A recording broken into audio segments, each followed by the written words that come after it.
कल्पना करा, अवकाशात शांतपणे फिरणारे दोन प्रचंड ग्रह अचानक एकमेकांच्या दिशेनं सरकत आहेत, लाखो किलोमीटर प्रति तास वेगानं, आणि काही क्षणांत होणार आहे सूर्यमालेतील सर्वात भयंकर स्फोट. जर दोन ग्रह एकमेकांना धडकले तर काय होईल?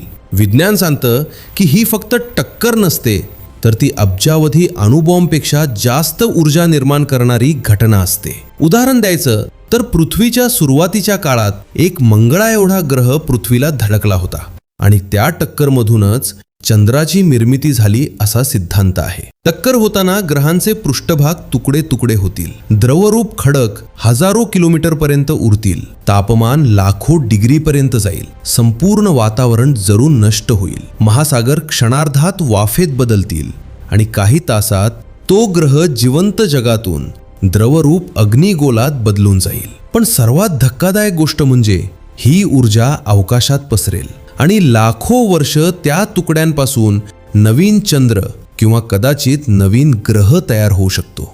म्हणजेच विनाशातूनच निर्माण होतो नवीन विश्वाचा भाग.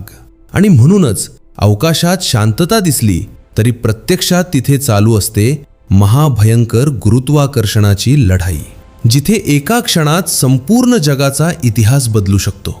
आणि आता प्रश्न असा आहे, जर अशी टक्कर आज आपल्या पृथ्वीबरोबर झाली तर मानवजातीला एक सेकंद सुद्धा कळण्याची संधी मिळेल का?